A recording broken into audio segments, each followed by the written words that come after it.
So today is part two of the new imperialism, and we're going to focus on Africa. One of the main mistakes that people make is how they see Africa. Oftentimes seeing it much smaller than it really is, and usually kind of treating it like one country rather than the full continent that it is. So if you look at Africa for what it really is, the continent is 4 times the size of Europe. And by the 1800s, the people of Africa spoke hundreds of different languages and had many various forms of different governments. So if you look at North Africa, that includes the Sahara Desert up here. There's more of a Muslim feel to that part of the world. Even if you go into places like Egypt, all through Algeria and Libya and so on, more Muslim, Arab kind of feel to it.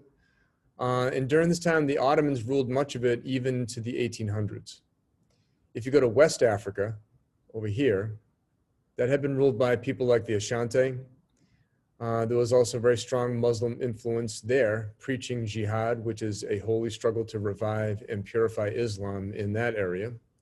And then over in Eastern Africa, you also had a strong Muslim presence there, and they were trading slaves with places in the Middle East, especially Saudi Arabia and then over into India. And the slave trade wasn't always a black-white issue. It was more people from the interior being taken prisoner by people that were along the coast and then being sold to traders, whether they be Arabian or Indian and eventually European. And the main thing that they traded for oftentimes were clothes and firearms. South Africa had been dominated for years by a tribe known as the Zulus for quite a bit of time. But that was until they ran into a group of Dutch people known as the Boers. And once the Boers got into there, in a place they called Cape Colony in the 1830s, they ran into some problems as to who was going to be able to own that land. The Zulus felt like they had ownership of it because of the centuries that they had been there for, and the Boers felt like they had the right to be there and to take it for farmland. The slave trade, this is where it gets a little bit dicey. The slave trade was outlawed by European nations in the early 1800s, but it's going to take years to actually end. There's going to be a lot of smuggling, people doing things illegally, countries looking the other way, and trying to find an illegal slave trade that's going across the Atlantic can probably be pretty difficult to do.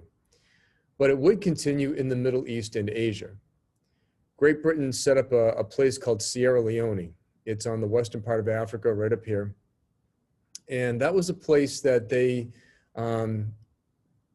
believed that they could send freed slaves to. The idea was called repatriation, that if you had been in Great Britain as a slave and then they freed you, that they wanted to send you back to your place of origin, being Africa. And they set up this place called Sierra Leone as a place that they could go.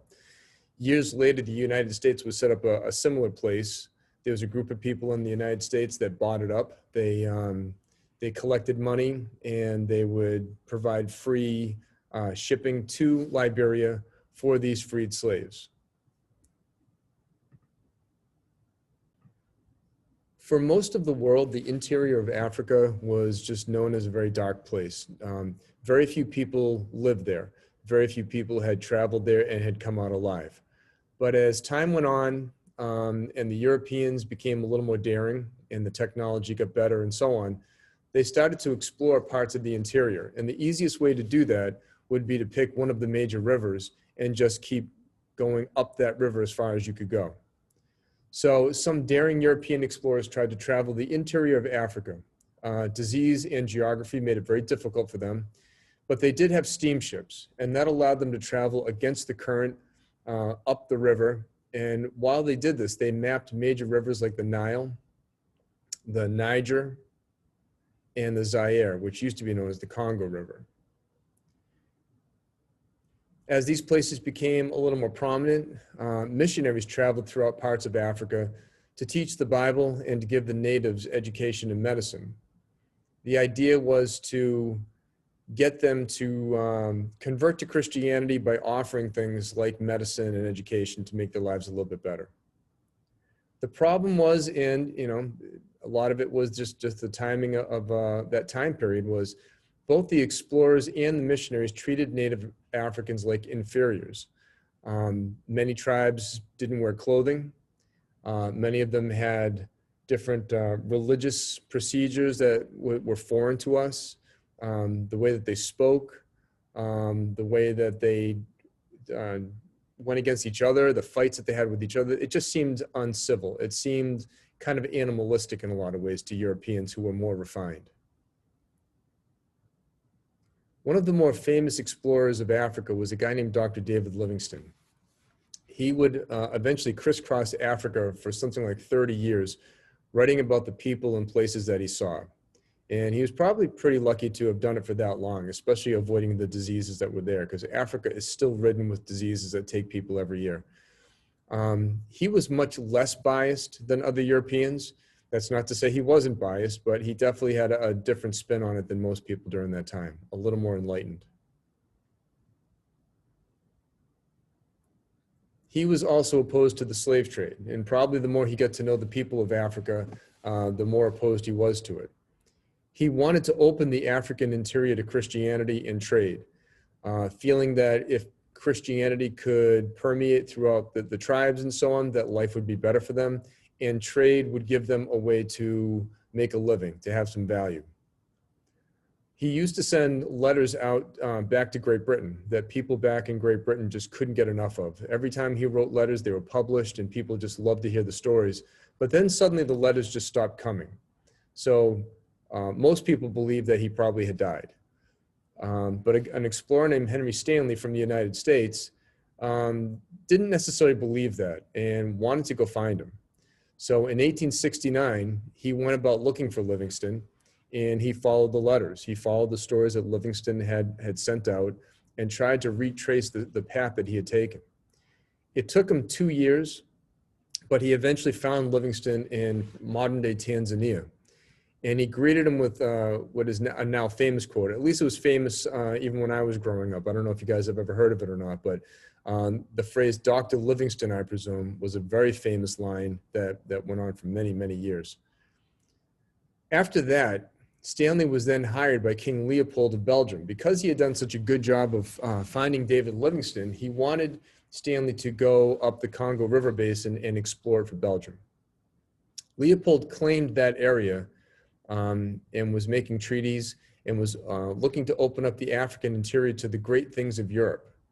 Like many European countries, they felt like they had a lot to offer, that they could make lives better wherever they went. But that wasn't totally what Leopold was looking to do. There was a dark side to him also. Other European nations didn't want to miss out on the opportunities in Africa. And this is going to be a theme that you're going to see throughout all these imperialism units that we're talking about, whether it be the Muslim world in the Middle East or Asia, India, and so on, parts of China. Once one country gets in there, the rest want to follow suit.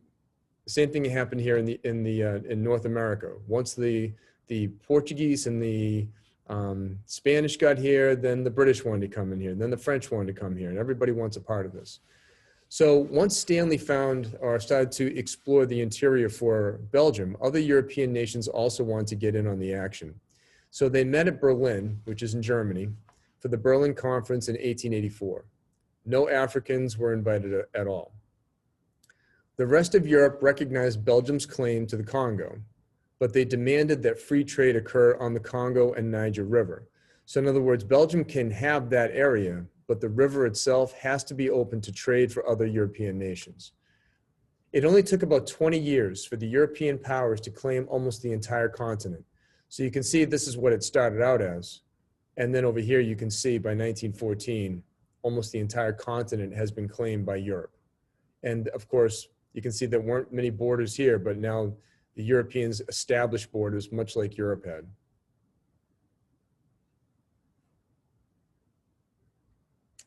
Once Leopold and Belgium got into the Congo interior, they used it for their own profits.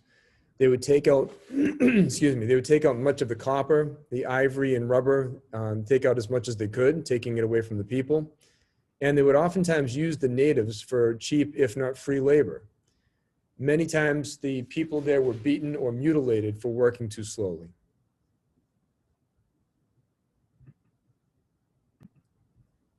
Then France get in on the action when they started to colonize Africa by invading Algeria, which cost many lives on both sides.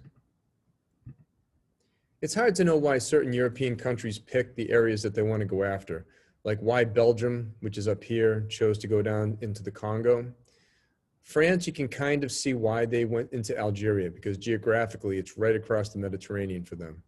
So they expanded into Algeria and then eventually into Tunisia, and then parts of the east and west coast.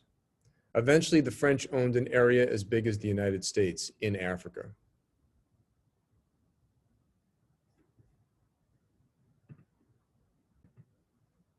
Great Britain had an even bigger idea where they looked to achieve connecting the Cape, meaning Cape Colony, to Cairo, Egypt.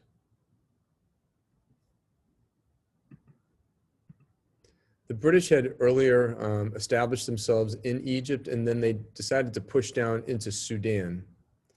And then in order to get the Cape, they had to go to war with the Boers, the Dutch Boers, in order to gain that land, creating South Africa and then moving up north from there.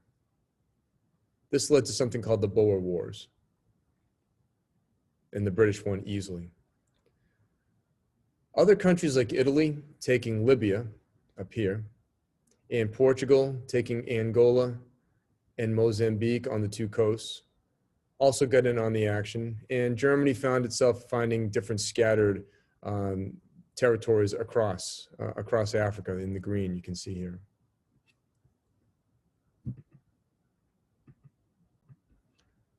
By the time all was said and done, Liberia and Ethiopia really were the only two places that kept their independence in the entire continent of Africa. Liberia was because that was set up by the United States and protected by the United States for the freed slaves to be repatriated. Ethiopia was a different story. And it's not to say that African tribes and African civilizations didn't put up a fight. European countries did encounter resistance. So if you went up north into Algeria, they fought against the French for years.